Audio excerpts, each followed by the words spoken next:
I'm Jessica, and I have a story to share that may surprise some of you and possibly even make others. I've been hiding this fact for a long time, but I've now decided it's time to come clean.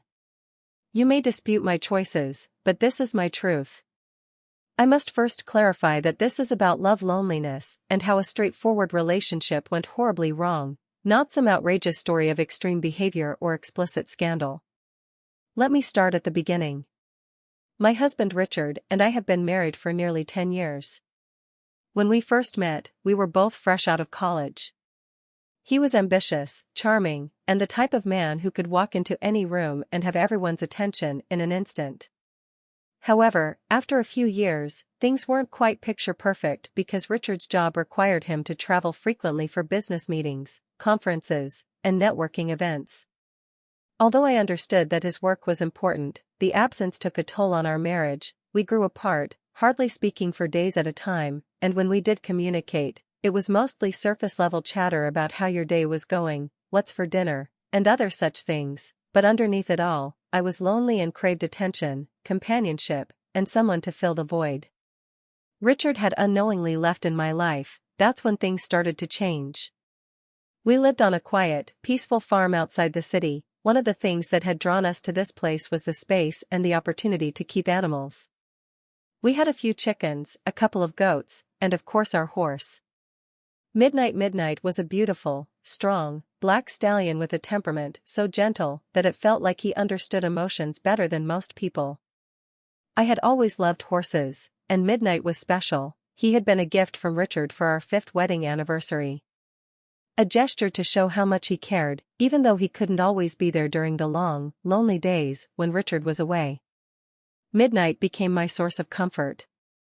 I would spend hours in the stable, brushing him, talking to him, and just being in his presence. It sounds strange, I know, but animals have a way of sensing when you're hurting.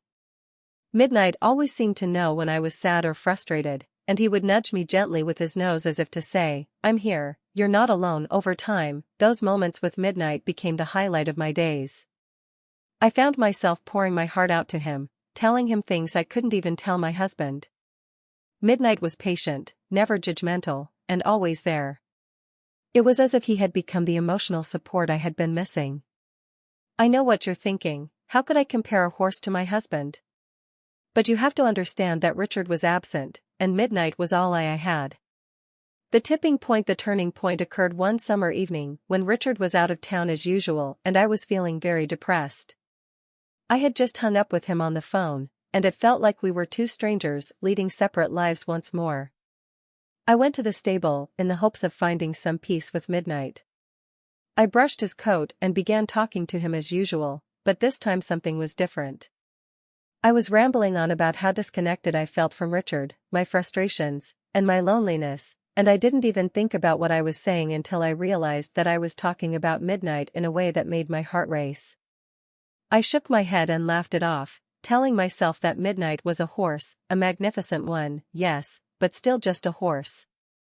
I tried to brush off the strange thoughts that had begun to creep into my mind, but as the days went on I found myself returning to the stable more and more often, lingering longer than I should have and feeling a growing sense of attachment to Midnight that I couldn't explain. I felt guilty. How could I be so emotionally invested in an animal when I had a husband? But the more I tried to push it away, the stronger the connection became. Midnight was always there, and Richard wasn't. The truth is, I wasn't cheating in the way you might expect. There was no physical betrayal, no affair in the conventional sense, but emotionally I had crossed a line. I had started to confide in Midnight in ways that should have been reserved for my husband. Then one evening, everything came crashing down. Richard came home unexpectedly from one of his trips. I didn't hear him pull into the driveway, and I was in the stable as usual with Midnight. I didn't realize how much time I had spent there, how absorbed I had become in this strange emotional attachment. When Richard walked into the stable, he found me standing next to Midnight. His eyes darted between me and Midnight as if attempting to piece together the scene in front of him. I froze, my heart thumping in my chest, unsure of how to explain this without coming across as insane. I whispered softly to him, "I didn't notice Richard until it was too late." "What are you doing?" Richard's voice was sharp, full of confusion and suspicion. Richard stood there looking at me, waiting for an explanation that I wasn't sure how to give. How could I even begin to explain the emotional whirlwind I had been caught in? The silence in the stable seemed to go on forever, broken only by Midnight's soft snorts. "What the hell is going on?" Richard asked again, his voice a mix of confusion and anger. He stepped closer, his eyes narrowing as if he was trying to comprehend what he was seeing. I instinctively stepped back, placing a hand on Midnight's side as if he could somehow protect me from the impending confrontation. "It's not what you think." I took a deep breath and tried to think of a way to explain the emotional bond one had formed with Midnight without coming across as completely insane.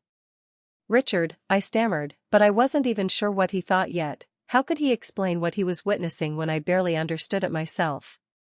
He shook his head, obviously not convinced, then told me because I come home early, and I find you here whispering to our horse like he's I don't even know what. What am I supposed to think?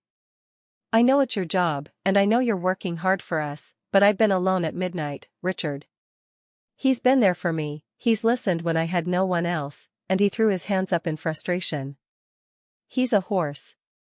Richard, you've been gone a lot lately since I started, and I could already see the frustration building in his eyes. You're acting like he's a real person, Jessica. I cringed at what he said, but I couldn't dispute that he was correct. I know I whispered, but he was there when you weren't, so I started talking to him, because I had no one else to talk to. It simply went out of control. Richard's expression was a mixture of shock and pain. "So what are you saying? You had an emotional affair with a horse?" The words sounded ridiculous, even to me, but the truth was that I didn't intend for it to happen. I said in a quiet voice, tears in my eyes, "I was just so lonely, Richard, and I needed someone to talk to." When midnight arrived, he shook his head once more, obviously finding it difficult to comprehend what was happening. He spoke in a slightly broken voice, and I could see that underneath the rage was a strong sense of betrayal. "No, of course not," I said hastily, moving closer and grabbing his hand. "I love you, Richard, but I was lonely, and I made a mistake. When I should have turned to you, I let my emotions get the better of me and turned to midnight instead." He pulled his hand away and began pacing back and forth in the tiny stable. "This is crazy. I'm not even sure how to process it. When I get home, I discover that my wife is confessing to having an emotional affair with our horse." I stood there powerless, not knowing how to make things better. "Richard, please understand that I didn't do anything inappropriate or physical, I just lost myself in my loneliness for a moment." He stood there with his back to me, trying to gather his thoughts, and then he spoke. "Do you realize how absurd this sounds, Jessica?" I nodded, understanding that my voice was no more than a whisper, but the fact is that I let my loneliness impair my judgment. "I apologize, I never intended for things to get this far." Richard turned to face me, his expression softening slightly. "Why didn't you talk to me? Why didn't you tell me you were feeling this way?" "I tried," I said, my voice trembling, "but every time I brought it up, you were too busy or too tired or just distracted and eventually I gave up. I thought maybe this was just how things were going to be, so I found comfort in midnight, and I know that sounds ridiculous, but he was there for me in a way you weren't." He sighed, heavily running a hand through his hair. "I didn't know you felt this way. I thought we were fine." "We weren't," I replied softly, "but I didn't want to burden you with it. We're always so busy with work, and I didn't want to seem needy, but the truth is I needed you, Richard, the first. Needed my husband, and when you weren't there I turned to midnight." There was a long silence between us as we both stood there, the weight of the situation sinking in. Finally Richard spoke again, his voice much softer this time. "I don't know what to do with this, Jessica." I took a deep breath and felt the tears fall into my cheeks, "but I'm not sure how to proceed from here." "I don't either," I admitted, "but I want to fix this. I want to fix us. I love you, and I don't want to lose you." Richard looked at me, his eyes filled with a mixture of pain and uncertainty. "I love you too, Jessica, but this is going to take time." I nodded, understanding the gravity of the situation. "I know, and I'm willing to do whatever it takes to make things right." He sighed again.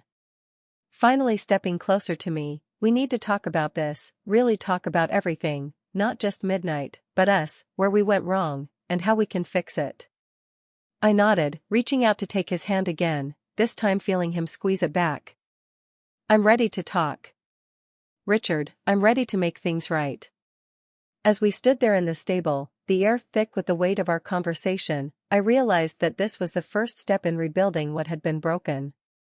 It wasn't going to be easy, and it wasn't going to happen overnight, but for the first time in a long time, I felt a glimmer of hope. Maybe, just maybe, we could find our way back to each other. And with that, Jessica and Richard began the long process of healing their marriage, learning to reconnect, and rediscovering the love that had once brought them together.